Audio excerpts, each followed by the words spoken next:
ಅವನಿಗೆ, ಹೋಗು, ನಿನ್ನ ನಂಬಿಕೆಯೇ ನಿನ್ನನ್ನು ಸ್ವಸ್ಥ ಮಾಡಿಯದೆ ಎಂದು ಹೇಳಿದನು. ಕೂಡಲೇ ಅವನಿಗೆ ಕಣ್ಣು ಬಂದವು. ಅವನು ಆ ದಾರಿಯಲ್ಲಿ ಆತನ ಹಿಂದೆ ಹೋದನು. 52 ವಾಕ್ಯ ತಿರುಗಿ ಓದಿ ಮಗಳು. ಯೇಸು ಅವನಿಗೆ, ಹೋಗು, ನಿನ್ನ ನಂಬಿಕೆಯೇ ನಿನ್ನನ್ನು ಸ್ವಸ್ಥ ಮಾಡಿಯದೆ ಎಂದು ಹೇಳಿದನು. ನಿನ್ನ ನಂಬಿಕೆ ನಿನ್ನ ಸ್ವಸ್ಥ ಮಾಡಿದು ಅಂತ ಹೇಳದು. ಆಮೆನ್. ಕೂಡಲೇ ಅವನಿಗೆ ಕಣ್ಣು ಬಂದವು. ಕೂಡಲೇ ಅವನಿಗೆ ಕಣ್ಣು ಬಂದವು. ಅವನು ಆ ದಾರಿಯಲ್ಲಿ ಅವನ ಹಿಂದೆ ಹೋದನು. ಆ ದಾರಿಯಲ್ಲಿ ಯಾರ ಹಿಂದೆ ಹೋಗನು? ಯೇಸು ಸ್ವಾಮಿ ಹಿಂದೆ ಹೋಗ್ಬೋದು. ಹಲ್ಲೆಲೂಯಾ. ಸರಿ. ಇಲ್ಲ, ಬಾರ್ತಿಮೇಯು ಎಂಬುದ ಒಂದು ಭಿಕ್ಷೆಕಾರನು ದಾರಿಯಲ್ಲಿ ಕೂತ್ಕೊಂಡು ಭಿಕ್ಷೆ ತಗೊಂಡು ಇದ್ದ. इथे ಬರ್ತಿಮಾಯ ಅಂದಾಳ भिकारी वाटावर बसून भीक मागितला. ಇವನಿಗೆ ಕಣ್ಣು ಕುರುಡು. त्याला डोळ्यात दिसत नाही. ಹುಟ್ಟುವ ದಿವಸದಿಂದ ಇವನಿಗೆ ಕಣ್ಣು ಕುರುಡು. त्यांनी जन्म झाले ना तेव्हापासून त्यांनी अंधाळ आहे. ಇವನು ಕೆಲಸ ಒಂದು ಭಿಕ್ಷೆ ತಗೋದು ಕೆಲಸ. काम फक्त भीक मागण्याचे. ಆದರೂ ಯೇಸುಸ್ವಾಮಿಗೆ ಗುಂಪರಾಗಿ ಯೇಸುಸ್ವಾಮಿ ಹೋಗ್ತಾರಂತ ಕಿವಿಯಲ್ಲಿ ಕೇಳಿ ಅಭ್ಯಾಸ ಪಟ್ಟು, पण येशू ख्रिस्त या वाटेवर पुढे चालू लागला असं त्यांनी ऐकून ಯೇಸುಸ್ವಾಮಿ ಸ್ವಾಮಿ ಹೋಗ್ತಾರೆ ಅಂತ ಸ್ವಾಮಿ ಸ್ವಾಮಿ ಸ್ವಾಮಿ ಅಂತ ಕರೀತ. अरे येशू ख्रिस्त चाले ना, प्रभुजी प्रभुजी असं त्यांनी मोराळे मारले. ಸ್ವಾಮಿ ಅಂತ ಕರೀತ. येशू ख्रिस्ताला हाक मारले. ಈಗ ಒಂದು ಸಲ ಕರೀದ, ಎರಡು ಸಲ ಕರೀತ. आता पहिल्यांदा हाक मारले, दुसऱ्यांदा हाक मारले. ಪಕ್ಕದಲ್ಲಿ ಯಾರು ಬರಲ್ಲ? तुमच्या ते त्यांच्या आजूबाजूला असतात ना. ಸುಮ್ಮನೆ हट, गप्प बसा, ಗಬ್ಬರ್ गप्प बसा. ಯೇಸುಸ್ವಾಮಿಗೆ ಡಿಸ್ಟರ್ಬ್ ಮಾಡಬಾರದು. ಗಬ್ಬರ್. येशू ख्रिस्त पुढे जा लागले, तुम्ही का डिस्टर्ब करतात?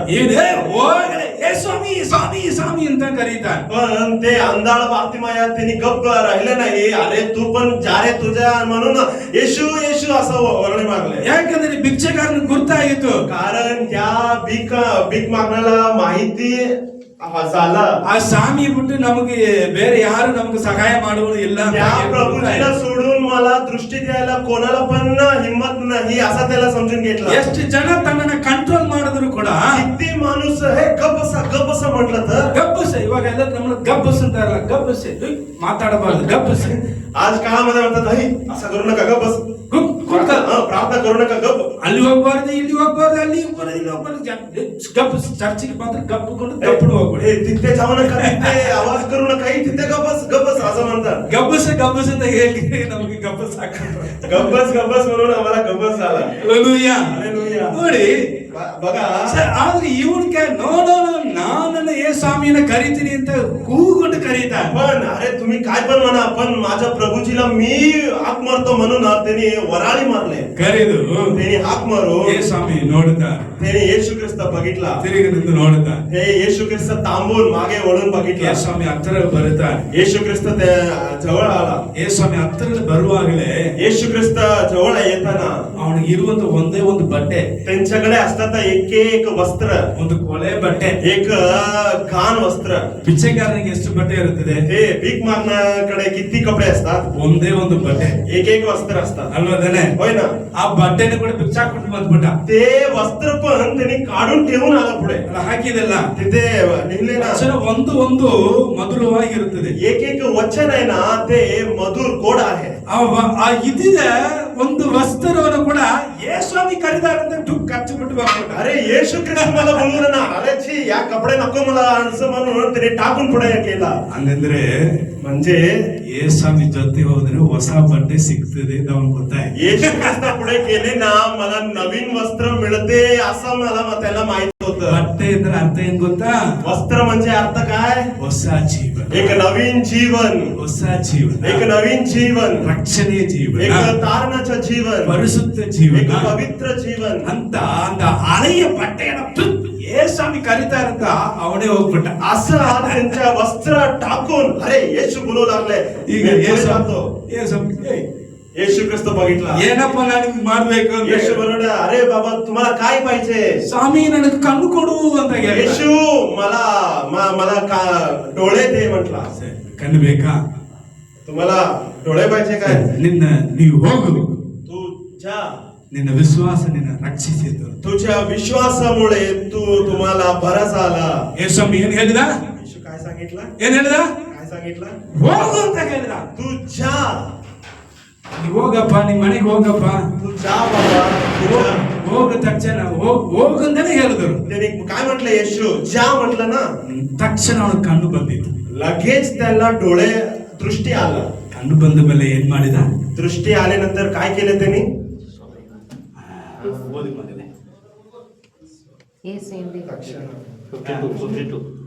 लागला.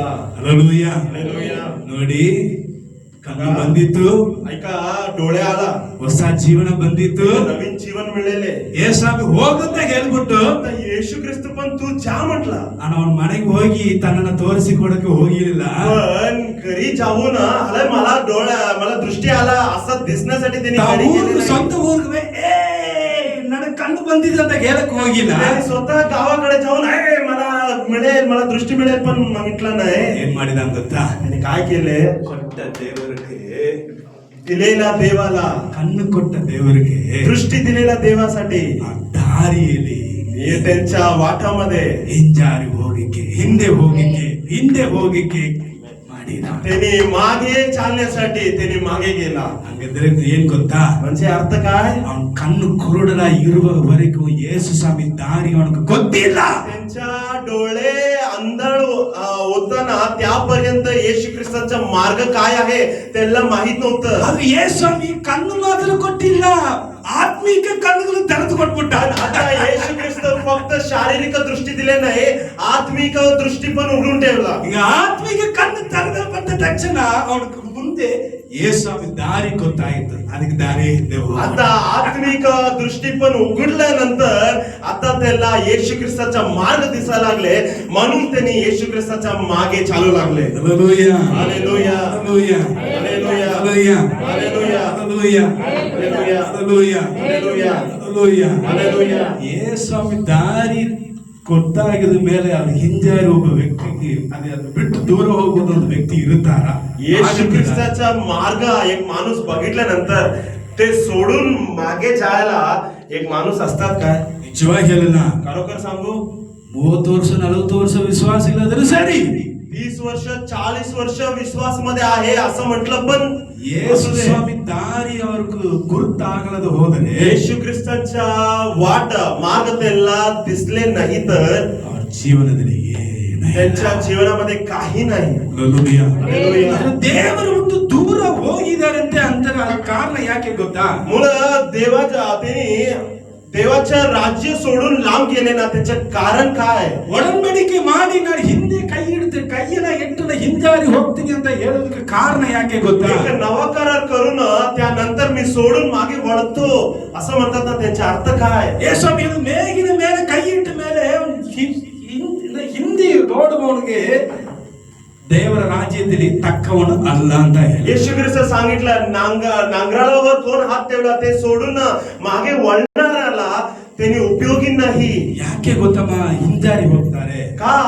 त्या लोक मागे वळतात. ಅನೇಕರಿಗೆ बऱ्याच लोकांना ಒಳ್ಳೆ ಕಣ್ಣು ಇರಕ್ಕೆ, ಒಳ್ಳೆ ಕೈ ಇರಕ್ಕೆ, ಒಳ್ಳೆ ಕಾಲಿದೆ, ಎಲ್ಲ ಇದೆ, चांगला डोळे, चांगला हात, पाय सगळं आहे, ಯೇಸು ಸ್ವಾಮಿ ದಾರಿ ಗೊತ್ತಾಗ. पण येशू ख्रिस्ताचा मार्ग त्याला अजून माहित नाही. Hallelujah. Hallelujah. ಯೇಸು ಸ್ವಾಮಿ ದಾರಿ ಗೊತ್ತಾಗಿಲ್ಲ. येशू ख्रिस्ताचा वाट काय आहे त्याला माहित नाही. ದಾರಿ ಗೊತ್ತಾಗದ ಮೇಲೆ वाट दिसल्यानंतर ಕಣ್ಣು ಕುರುಡಾಯ್ತದ ಭಿಕ್ಷಕಾರನು ಕೂಡ ಯೇಸು ಸ್ವಾಮಿ ಹಿಂದೆ ಹೋಗ್ಬಿಟ್ಟ. ते अंधाळ असणारा भीक माणूस पण येशू ख्रिस्ताच्या मागे चालू लागले. ಯೇಸು ಸ್ವಾಮಿ ಕರೆದ್ರ, ಬಾರಪ್ಪ, येशू ख्रिस्त त्यांना बोलवला, काय माझ्या मागे ये म्हणून, ಹಿಂದೆ ಕೂತ್ಕೋ, माझ्या मागे बसा, ನನ್ನ ಹಿಂದೆ ಬಾ ಅಂತ मी ಕರೆದ. कुठे जातो तू पण माझ्या मागे या म्हटलं. काय? नाही, नाही. ಮಾಡಬಹುದನ್ನ ಮಾಡಿಕೊಟ್ಟೆ, ಹಿಂದೆ ಬರುವವರು ಹಿಂದೆ ಬರ್ತಾರೆ. ते करणाऱ्याच्या करून ते पुढे मागे वळून येतात. Hallelujah. ಕೊಡಬೇಕಂದವರೆಗೂ ಕೊಟ್ಟು ಬಿಟ್ರೆ ಕೊಟ್ಟವರು ತಗೊಂಡವರನ್ನ ಹಿಂದೆ ಬಂದೇ ಬರುತ್ತಾ. ऐका, ज्या माणसाला पाहिजे ते तुम्ही दिले ना, त्यांनी आमच्या मागे येतात. Amen. Amen. Hallelujah. Hallelujah. So today the message for church, आज मंडळीसाठी एक संदेश, must we be spiritual eyes open. आम्ही पहिला आमच्या आत्मिक डोळे उघडा झाला पाहिजे. ಆಮೆನ್. ಆತ್ಮಿಕದ ಕಣ್ಣು ತೆರೆಯಲ್ಪಟ್ಟವರಾಗಿ ನಾವು ಇರಬೇಕು. आत्मिक डोळे उघडल्यासारखं आम्ही जगायला पाहिजे. Hallelujah. Hallelujah. Hallelujah. Hallelujah. We must open the spiritual life. आम्ही बरोबर Spiritual eyes. परमेश्वर दिलेला आत्मिक डोळे उघडून ठेवला पाहिजे. Hallelujah. Hallelujah. ಆತ್ಮಿಕವಾದ ಕಣ್ಣುಗಳು ತೆರೆಯಲ್ಪಟ್ಟವರಾಗಿ ಇರಬೇಕು. आत्मिक डोळे उघडल्यासारखं आम्ही जगायला पाहिजे. ತೆರೆಯಲ್ಪಟ್ಟವನು असं उघडलेला माणूस ಯೇಸುವೆ ಹೋಗು ಅಂತ ಹೇಳಿದ್ರು ಕೂಡ ಹೋಗುವುದಿಲ್ಲ, ಹಿಂಗಾರು. जर एक माणसाला आत्मिक डोळे उघडले ना, जर येशू ख्रिस्त जा म्हटलं तर त्यांनी मागे जात नाही.